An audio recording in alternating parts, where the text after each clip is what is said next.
बड़े बड़े सीईओज को मैंने पूछा है, मल्टीनेशनल कंपनीज के सीईओज को, कि the person to whom you are paying more than 10 crore rupees per annum in salary, what do you ask them in their interviews? तो एक बड़े मल्टीनेशनल कंपनी के सीईओ ने मुझे पूछा था कि Swami this is the first time I am asked this, कभी हमने ये नहीं सोचा था। मैंने बोला कि क्योंकि कई एग्जीक्यूटिव्स हैं, उनकी एनुअल तनख्वाह है 50 करोड़ 100 करोड़। मैं जागृत अवस्था में बोल रहा हूँ। ये बहुत बड़ी सॉफ्टवेयर बनाने वाली कंपनी है, ऑरेकल कंपनी है। आप नेट पे जाके ऑरेकल खोलना, एलिसन नाम डालना और उनकी तनख्वाह आप देखना। पिछले 5 साल की उनकी एवरेज तनख्वाह है $400 million per year. Silence. $400 million, $1 million मतलब 65 करोड़ गिन लो, चलो राउंड फिगर 70 करोड़ गिन लो। $1 million is $10 lakh is 7 crore rupees. So 400 million is 2800 crore rupees per annum salary. अब देख लेना, मैं नाम देता हूं, Allison, ELLISON, he is the CEO of Oracle। अब नाम देख लेना। अभी परसों ही आपने सुना होगा सुंदर पिचाई का, गूगल के सीईओ, पर डे की सैलरी 3.5 करोड़। परसों ही न्यूज थे, हाँ 2 दिन पहले न्यूज थे। लास्ट ईयर फाइनेंशियल ईयर की पूरी सैलरी उनकी 1285 करोड़ थी। हम दिल्ली में एक फंक्शन में साथ में थे, मंच पे बैठे थे। मैंने उनको पूछा कि दोज एग्जीक्यूटिव्स हुम यू पे मोर देन 10 करोड़ और 25 करोड़, उनको इंटरव्यू में आप पूछते क्या हो? क्योंकि उनके पास डिग्रीज तो एक्स्ट्रा ऑर्डिनरी है, he is a double MBA from LSE और हार्वर्ड, एकेडमिक्स तो पूछना नहीं है। इतनी बड़ी तनख्वाह देते हो तो वो 10-15 साल का अनुभव तो है उसको। 10-15 साल में उसने 50,000 करोड़ 1 लाख करोड़ मैनेज किए हैं, हर साल टर्नओवर किया है। ऐसी कंपनीज में ही बड़ी बड़ी पोजीशंस में वे रहे हैं। तो उनको नेटवर्किंग में पूछना नहीं है, एडमिनिस्ट्रेशन में पूछना नहीं है, HR में पूछना नहीं है, मैनेजमेंट में पूछना नहीं है, ग्रोथ के बारे में आपकी क्या सोच है वो पूछना नहीं है।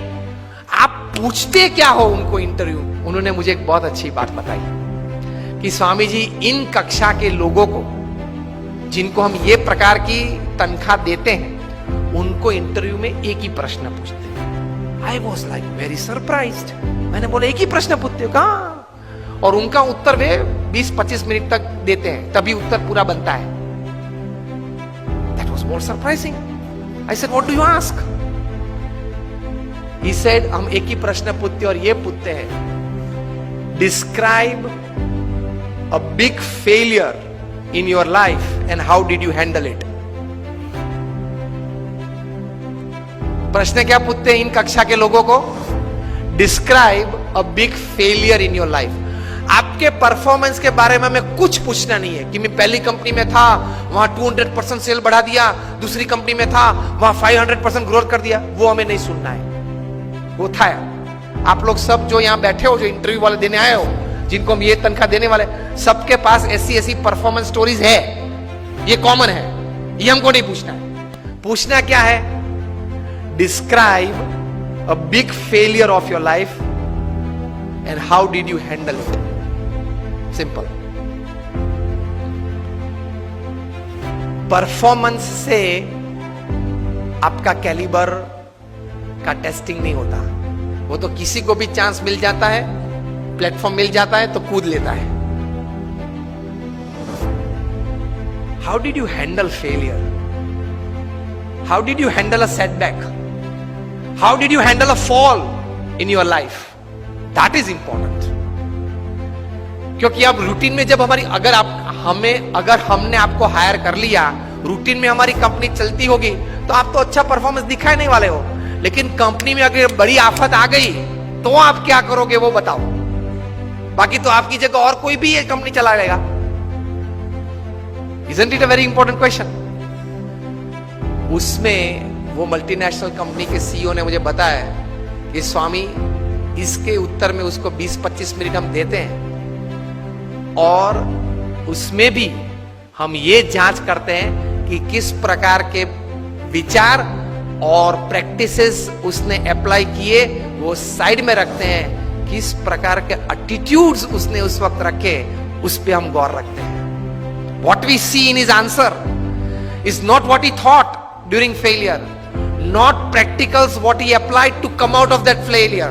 What we see is what type of attitude he kept when he was a failure, when he met failure in his life. तो महान लोग ये परिस्थिति में इस प्रकार के एटीट्यूड रखते हैं। तो इसमें ये बात आती है गम खाने की। ये बहुत बड़ा विचार जो प्रमुख स्वामी महाराज ने दिए, उसमें कई प्रकार के ऐसे अर्थ आ जाते हैं। That is the greatness of life. How do you handle failures? Failure handle में सिर्फ आपका एटीट्यूड, एक ही शस्त्र आपके पास रहता है। हां, ऐसी परिस्थितियां जीवन में आएगी जब आपके मोबाइल नंबर पे 400 फोन होंगे, किसको फोन करूं वो तकलीफ में आ जाएंगे आप। Even if you are the Sahara of thousands of homes, when you are lying बेसहारा in Tihar for 4 years, किसको फोन करूं? उनके मन में भी दिक्कत होगी ना कि अभी 4 साल से 10,000 करोड़ के रुपए के व्यक्ति तिहाड़ में है, किसको फोन करते होंगे वो? मोबाइल में तो होंगे 1000 से ज्यादा नंबर।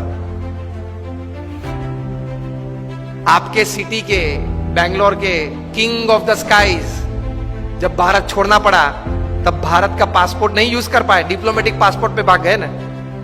अभी वापस लाने की सब प्लानिंग चल रही है, आएंगे शायद, और अगर मुंह खोलेंगे बड़े बड़े तकलीफ में आने वाले हैं। तो फेलियर्स जब आते हैं तब एटीट्यूड्स किस प्रकार का रखते हैं, that is very important in life. Blame game चालू हो जाती है। तो ये व्यक्तिगत जीवन में है।